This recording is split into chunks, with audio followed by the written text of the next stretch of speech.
All right, we are going to go ahead and get started. I am going to put the participant guide in the chat box. If you did not see it in the email that I sent yesterday, you can find it there. In addition to the folder that was shared, that's where all the resources will be as we go through this session and all the sessions within the series.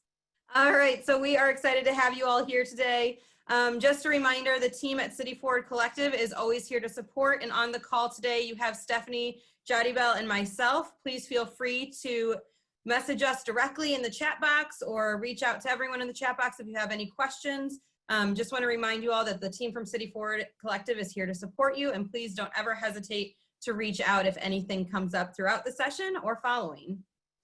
Just a reminder of who we are at City Forward Collective. So we are ensuring that every child in the city has a high quality education, and we're doing that through 4 pillars of work: family and community organizing, community informed policy, effective and representative talent, and strategic investments in quality schools. The session norms are what they've always been, and if you've been with us in any of our virtual collaboratives, much of what we're saying on the front end, I'm sure you've seen before, but we always have new faces, so we want to remind everyone that the norms are to be on video. Use your chat as much as possible. Again, you can message any of us directly, or you can message the whole group. Jump in with any questions that you have, and then we ask that you just mute yourself when you're not speaking so we don't hear any background noise. And we added one more norm as we think about this series and our work together, and that's just a reminder that we are better together, and we want to keep that as a norm as we're working through a lot of questions, a lot of challenges. Just remember that there is no right answer, there is no wrong answer, there are no experts in this whole situation. We're navigating it together, and together we are better. And so with that said, our overall objective for this series is to make sure that we're supporting school level staff to accelerate their learning as we move into the 2020-2021 school year. We have the planning tool that we've shared, and I will also make sure to drop that in the chat box so you have it as we go through this session as well. Just a reminder that that tool is a guide. It is not something that you have to use, but it helps guide in the planning process as we think of these 3 scenarios. So please make sure to use that as much as possible. And then just another reminder that we're in this together, and we will work through any challenges that come up as we start to navigate the fall. So before we get started and before I pass the mic to Jessica, we are going to rename ourselves, and we will do this in every single session as we prepare for breakout rooms. Just a quick thought for today that our breakout rooms will not be specific to schools. And so you will see that you're gonna break out either for ELA or for math. Your school team can decide if you guys want to break out into separate content areas. If you want to be together, feel free to throw each other a text right now. But this does not have to be specific to school team as we dig into the content. So with that said, all you're going to do is scroll over your picture and either right click on your picture or click on those 3 dots and rename yourself with a 1 or 2 in front of your name. So if you want to be in the ELA breakout rooms, you'll have a 1 in front of your name. If you want to be in the math, you'll have a 2. We'll have 2 of each, so you'll be in, you'll be in one of those rooms. And if you are having trouble renaming yourself, again, just wait in the main session, and once it's time to break out, I will make sure to move you into the correct room. Good afternoon, everyone. It's so nice to see many of you again. Many of us met Tuesday. My name is Jessica Simmons. I'm a director at TNTP. I'm a former middle school principal, and my time at TNTP is spent working with leaders. And right now, so much of my work is on what we're doing today. So thanks for having us. If I could have the other TNTPers quickly in your chat, just chat your intro. We have a Midwest crew today representing for you all when we break out into our breakout rooms and to guide us through this process. So a couple of things we wanted to do today before we get into the content of what learning acceleration looks like. For those of you that were with us Tuesday, we really thank you for the feedback that was provided, and it helped us reflect as a team. We should really frame the series around some assumptions we're working from in doing this work. There's so much ambiguity for school leaders across the country, for you all. I mean, the way the national news has shifted since we met just 2 days ago could make all of our heads spin if they aren't already. So wanted to just state some things that we were thinking about when we were planning, but we never said out loud to you on Tuesday. So right now, you all as schools are the decision makers. So that's why it's really important that you have a clear point of view and a clear set of values for what's important to your school on reopening. Because we, when I say we, I mean TNTP and City Forward, are not your decision makers, and we are doing our best to lead you through what we know, knowing that that could all change at any time. And as it changes, we will adjust to make sure we're guiding you correctly, but we don't have the answers to so many of the burning questions on your minds. Because of that, we believe it's important to plan for all three scenarios. By that, I mean planning to be all in person, fully remote, and hybrid. We believe that by preparing for those three scenarios and working on the assumption that we're preparing for them, schools will be set up successfully regardless of what changes with the virus, with guidance from your local or state authorities, etc. I wanted to highlight that we have been following at TNTP, and I'm sure you all have as well in the news, different school systems and what they're doing. And we've seen systems across the world, thinking about South Korea, Israel, that are have started and had to reclose, and thinking about how different districts across the country, including where I am in New York, are making these plans, even though they're not quite sure what's going to happen. So I say all that because there are, to our next point, some decisions you'll have to make right now, and there are some decisions you'll probably want to wait and see. With that, it's okay to not have a decision yet as to what your school is going to look like in the fall, but we think it's best to operate from a position of, I don't know what's going to happen, but I'm committed to communicating to my families and teachers. And for those of you that were with us Tuesday, that's what we talked about.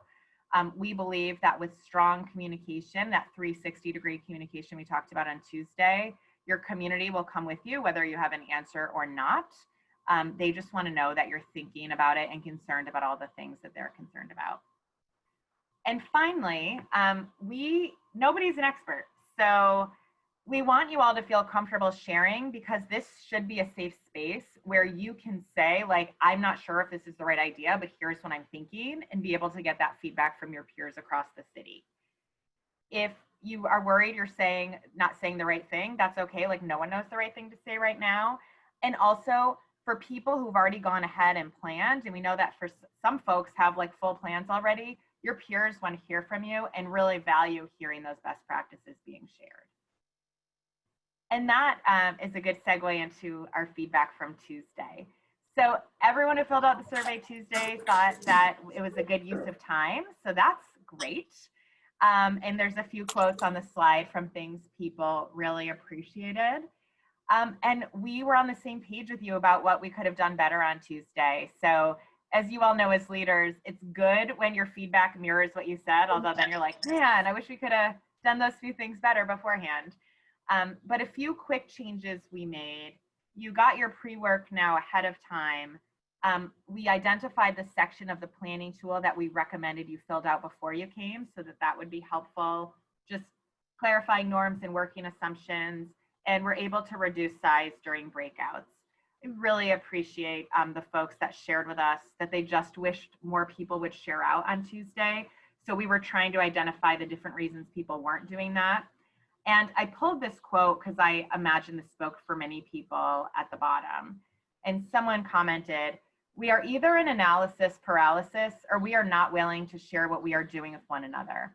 I don't think we can deny the elephant in the room, that we're competing for students and may not want to show our hand. But we are a long way from building consensus around making sure that families have a cohesive school community during this time." I thought that was a really powerful quote to the strength of this group and to Melissa's point that we're better together. And what an incredible gift to give your community and for us to have a cohesive plan and be able to speak to what's important to us at our schools so we can help all schools and families in the community. One last thing, only 19 of 55 people filled out the survey last time. So we all know that the happiest and most frustrated people fill out the survey. So we would love to see more people fill out the survey. It's totally great to have everybody from your school team fill out the survey. You all could have different experiences in the session, and we just want to know from everybody what's working and not working.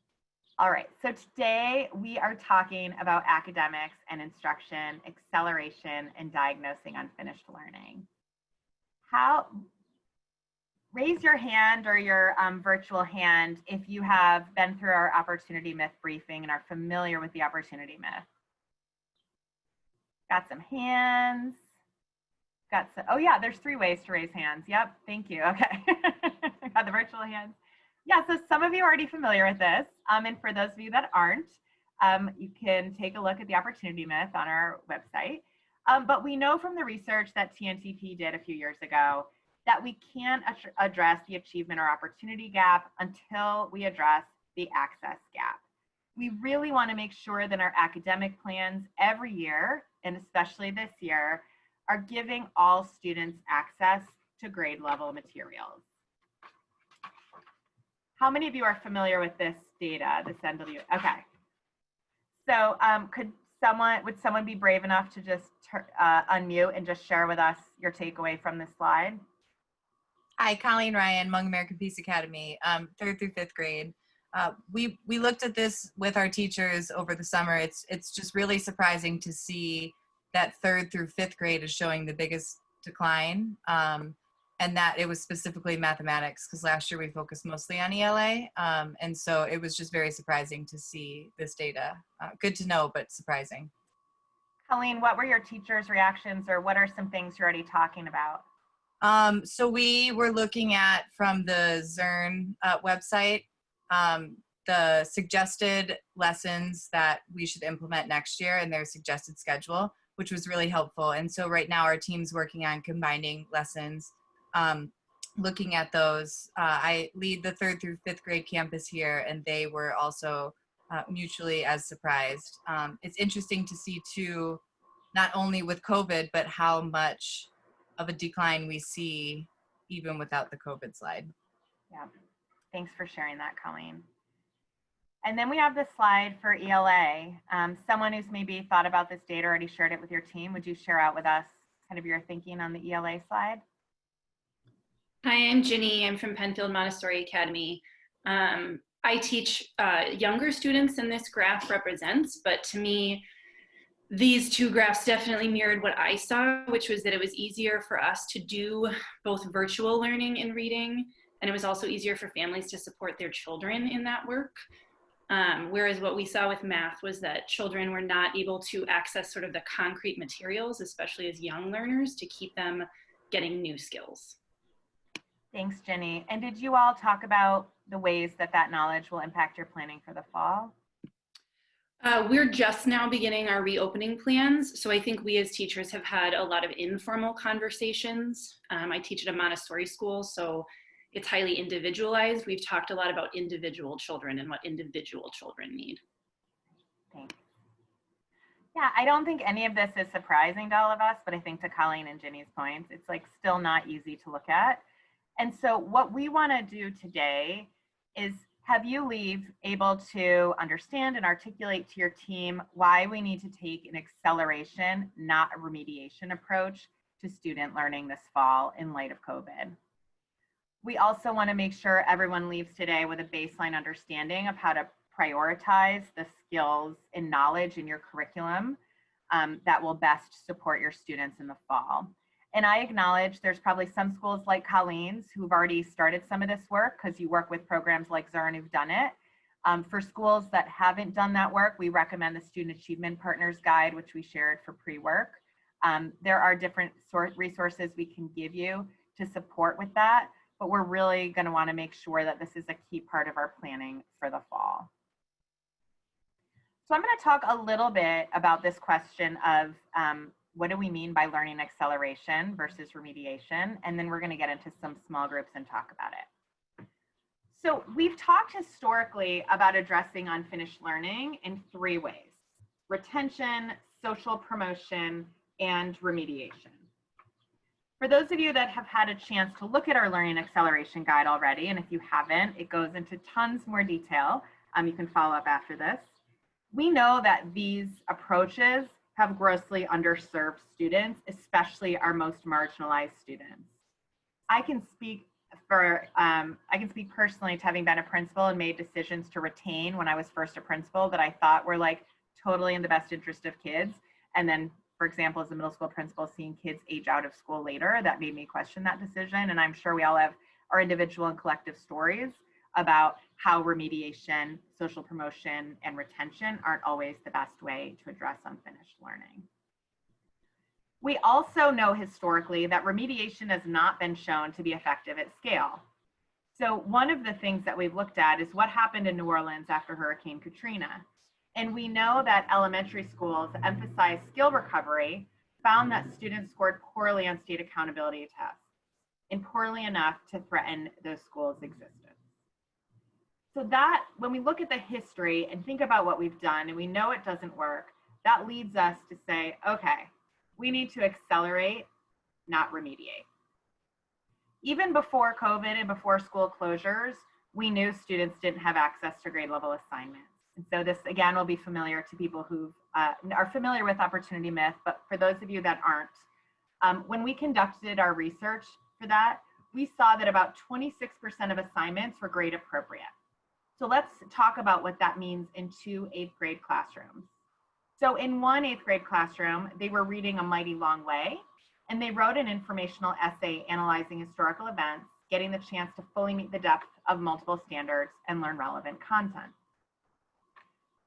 In another 8th grade classroom, they read a 5th grade text, and students completed multiple choice vocabulary questions and filled in the missing vowels in words, which is not aligned to 8th grade literacy standards. As a result, we see that students were largely succeeding on their assignments, but they were rarely able to meet grade level standards, meaning we saw 71% of students were succeeding, passing, doing well, getting good grades on their assignments, but they met the grade level standards on 17%. So our takeaway from that is that even though students are doing what we're asking them to and they're meeting the expectations of the assignments, they're not prepared for college level work. We also saw that students who received more frequent access to grade level content made significantly larger gains than their peers who didn't. And this is the data that tells us we need to accelerate and not remediate student learning. What we're going to do now is dig into an excerpt from an expert who talks more about why accelerate and not remediate. Some of you may be already familiar from this excerpt from Learning in the Fast Lane by Susie Pepper Rollins. So if you're familiar with it, great. We're going to rely on you in our breakouts to really speak to how your work has been impacted by this. And for those of you where this is new, this is your opportunity to get up to date. So if you go into the participant handout folder that Melissa just reshared with you all, click in there and there's one for session 2 that says Excerpt. We're going to set the timer for 5 minutes so you can read that excerpt and annotate. When we get into our discussion groups, we're going to talk about 2 things. These are the questions we're going to talk about. How would you define acceleration and remediation? And how would you articulate why your organization or your school needs to adopt an accelerated learning approach? So if you're already familiar with this, you've read Learning Acceleration Guide, you've read this book, you could actually start with the second question because we'll need you for that. If you don't know any of this, read that excerpt and start thinking about the definition. So Melissa, if you want to play some lovely music for us for about 5 minutes, we can go ahead and read. All right, let's come back together. And for the folks who couldn't access it, it'll be in the folder after. I wonder if part of it is sometimes, I know for myself, if my internet connection is low and I'm Zooming, it doesn't always connect, but it's there and I recommend it as a reading either for yourself or for your teams later. So we're gonna move into some breakout groups, and Angela, Aaron, Paul, and I are gonna lead us through this discussion of how would you define acceleration or remediation, and how would you articulate why your organization needs to adopt an accelerated learning approach? So we are ready to move into those groups. All right, welcome back, everybody. Jessica, this should be everyone. Great. Oh, we were the last ones. Usually I'm making my group go first, but we were, Joe was sharing something really helpful for all of us. I would love, oh, I just saw the other Joe. Hi, Joe. There's 2 people on this call I know from previous lives, but I'll spare the other 73 people the story's about. All right, facilitators, I'd love to hear folks from your groups. And I can just share 2 great quotes I heard in my group. Angela in our group said, "We owe it to our students to accelerate even harder after this time." And Joe was just giving us a reminder of the why, saying if you focus too much on remediation, you lower expectations for students. And we were talking about like just the psychological impact of if kids came back after 5 months, we were like, okay, we're gonna do that old stuff you didn't learn, like how that wouldn't be helpful. But Angela, Paul, Erin, what's some great stuff you heard in your groups? Our group can jump in. Joe is gonna share his point from our group, and so is Darlene. Both had really valid points that resonated with the group. Cool. Hi, Jessica. It's good to see you. We were talking about sort of the why for acceleration. And I think to me, the past few months with school closures and COVID are just sort of a microcosm of what has already happened over the past, existence of our entire education system, right? Is that there are lost learning opportunities, and our instinct is to go back and to remediate, but in doing so, we exacerbate the problem that already exists. And so, just like in the opportunity myth, if we're gonna put below grade level work in front of our kids, we're just going to kick the can down the road and continue the same problem that we're already in. So we have no other choice but to accelerate learning and put grade level content in front of kids. And then Blair, do you want to share some of what you were saying? So I was saying that I always tell my teachers, I kind of equate it to a ladder, that all of the kids need to get to the top of the ladder for that unit. Those expectations, those objectives have to be met. Some kids may start in the middle of the ladder because they've got a lot of background knowledge. Some kids may be at the bottom of the ladder because they don't have it. And what a great teacher does is it gets every single kid up that ladder, because some kids may need 6 rungs to get there. Some kids might need 2, but at the end of the day, as a mom and an educator, I never want to say the middle of the ladder is okay for any of my kids. And then we were actually just wrapping our conversation in my group, talking about just like what this might sound like or look like in the secondary level, specifically in a high school setting. And so Diana, if I could call on you again and ask you to share what you were discussing in terms of how you're thinking about framing this for your own staff around why this approach is important and where the opportunity lies. Of course, it's right as I was eating Cheez-Its. Always, right? Right. I think the thing that we were talking about was that if anything wonderful comes out of a pandemic is that this is a great opportunity to rethink how we do business and rethink what we've always done and what we thought was the right thing to do. It's a great time to try and take a chance on trying to do something different. I think would be the biggest selling point. Why not at this point? My point was that the gap has been a part of the school system, it seems like, for forever. And it's usually attached to the Black students. So my point that I was saying to the group is, I'm Montessori, and we start with the children where they're at. We always seem to be on the acceleration part of it anyway. So why don't we always just start there? If we ever are to expect this gap to get any better, we need to start the children on their grade level. And we need to trust that they are ready for it. And then we can also continue to meet them where they're at as individuals, but to trust that they can do it. Start on their grade level.